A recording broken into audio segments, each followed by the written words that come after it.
Customer भगवान होता है, ये सभी का कहना है कि कस्टमर अगर दुकान पे आता है वो भगवान का रूप होता है, और अगर वही कस्टमर अगर प्रोडक्ट दोबारा वापस लेके आता है तो भगवान के बदले हम उसको शैतान की तरह ट्रीट करते हैं। ये बहुत ही गलत स्ट्रैटेजी है जो ज्यादातर रिटेलर्स फॉलो करते हैं। इसी को चेंज करने के लिए कुछ आपको आज हम टिप्स देंगे, स्ट्रेट टिप्स देंगे, जिससे आप अपने कस्टमर रिटर्न को बहुत बेहतर तरीके से मैनेज कर पाएंगे। Hi, my name is Vishal Mehra. Hi, this is Ritika. Welcome to our channel once again. तो जैसा कि हमने बताया, आपको सीधी टिप्स देंगे जिससे आपके कस्टमर्स को मैनेज करना बहुत इजी हो जाएगा। तो उन्हीं टिप्स को शुरू करते हुए आपको बस इतना करना है कि अपने हाथ में एक नोटपैड और पेन रख लीजिए, क्योंकि पॉइंट्स बहुत काम आने वाले हैं आपके।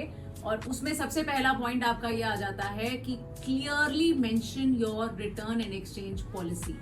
आपने कई जगहों पर देखा होगा कि आप कई बार ऐसा होता है कि आप कोई चीज, आप पर्सनली आप इस बात को नोटिस कीजिएगा कि अगर आपने कोई सामान खरीदा है और अगर आप उसको वापस लेके जाते हैं किसी भी ब्रांड के पास और वो बोलता है कि नहीं सर आप तो लेट हो गए, ये 15 दिन में आना चाहिए था, या फिर आप ऑनलाइन शॉपिंग करते हैं, वहां पर भी लिखा रहता है कि 30 डेज में आना चाहिए था, तो वो आप ये नहीं पूछ सकते ना कि कहाँ लिखा है, क्योंकि वो वहां पे लिखा है। और अगर नहीं लिखा है तो फिर तो आप उससे भिड़ जाते हैं कि मतलब कहीं लिखा ही नहीं है तो करना पड़ेगा, चाहे 6 महीने भी क्यों ना हुए हो। तो आपको लिखना जरूरी है अपने स्टोर के काउंटर पे, जैसा अभी आपको फोटो में दिख रहा है, इस तरीके से क्लियरली लिख के रखिए। एक कस्टमर को बोलिए मत कि 7 दिन में वापस लाइए, क्योंकि यूजुअली रिटेल स्टोर पे क्या है कि कस्टमर आके ही लेके जा रहा है, तो आप वहां पर 7 डेज का रिटर्न पॉलिसी क्लियर बनाइए कि 7 दिन के अंदर अंदर एक्सचेंज एंड रिटर्न पॉसिबल। और साथ ही साथ में आप अपने कुछ रूल्स भी डिफाइन कीजिए कि क्या रूल्स फॉलो करवाना चाहते हैं आप कस्टमर से, उसको भी आप अपने काउंटर के पास प्लेस कीजिए, जिससे कभी भी ऐसी सिचुएशन हो कि आपका कस्टमर नहीं समझ पा रहा आपकी बात, तो आप उनको वो रूल्स दिखा पाए। तो आप अपनी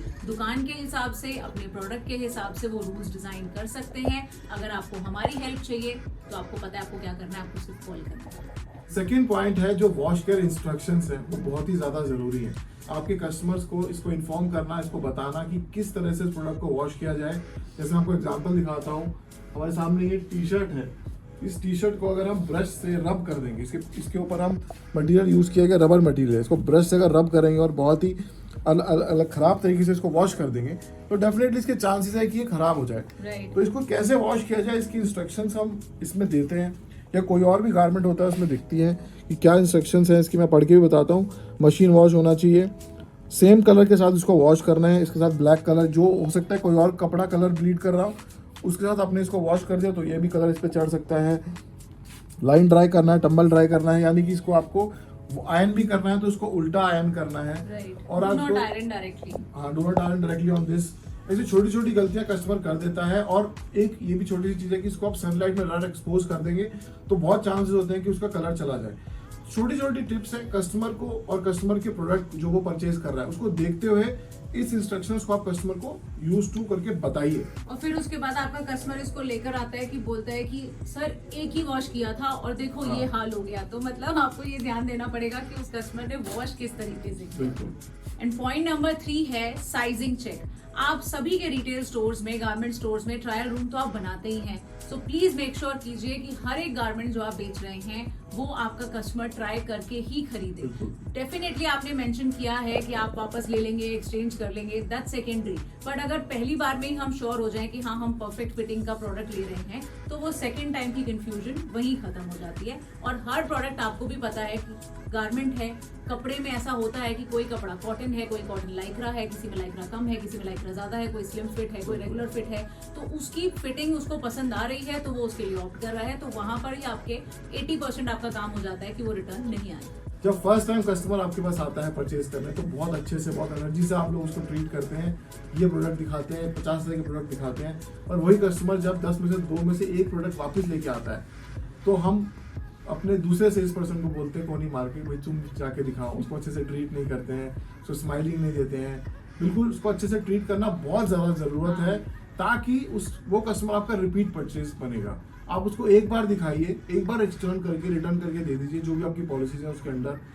उसके बाद वो कस्टमर आपका बिल्कुल एडवोकेट बनेगा, आपका रिपीट परचेज देगा और डेफिनेटली आपके पास दोबारा आएगा। क्योंकि आपको भी ये समझना होगा कि वो जेन्युइन कस्टमर है आपका, पहली बार आपके लिए आपसे लेके भी गया है, आपके दुकान पे आया है, आप पे उसने ट्रस्ट किया और वो प्रोडक्ट लेकर गया, और अगर वो जेन्युइनली कोई प्रॉब्लम लेकर आया है तो अगर आप उसको उतनी ही शिद्दत से देखेंगे या समझेंगे जिस प्रॉब्लम से वो जूझ रहा है, अगर आपने उसको उसका सोल्यूशन दे दिया, देन उसको इट्स ऑल खुशी डन। मिलेगी। आप उसको 2 के बदले 4 प्रोडक्ट हो सकता है साथ में आपके दोबारा वो साथ में ले जाए, रिटर्न के साथ भी 2 प्रोडक्ट परचेज कर ले। Right. बट अगर आपने उसको ट्रीट ही ठीक से नहीं किया तो दोबारा तो बिल्कुल भी नहीं आएगा आपके पास। और अब पॉइंट नंबर 5 आ जाता है कि आपके पास जितने भी रिटर्न्स आ रहे हैं, आपको उसका ट्रैक रखना बहुत जरूरी है। Manage and track your returns completely.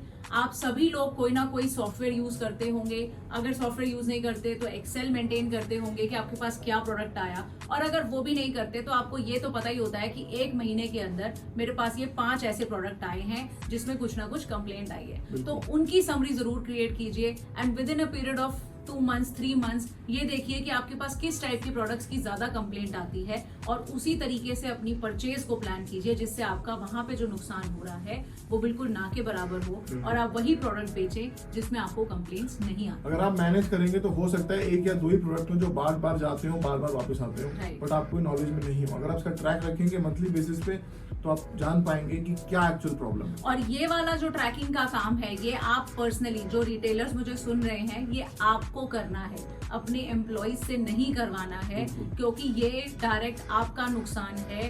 कई बार ऐसा हो जाता है कि हमने अपने एम्प्लॉइज पे छोड़ा हुआ है पर उन्होंने उतना ध्यान नहीं दिया, उसको ट्रैक किया नहीं किया, आपको नहीं पता। मंथ में सिर्फ आपको 1 दिन 10 मिनट का समय देना है इस चीज को, और देखना है कि किस चीज में मेरा नुकसान हो रहा है। तो ये सारी चीज़ों को अगर आप फॉलो करेंगे तो डेफिनेटली आपका रिटर्न 80 से 90% तक कम हो जाएगा और आप अपना प्रॉफिट को बढ़ा पाएंगे।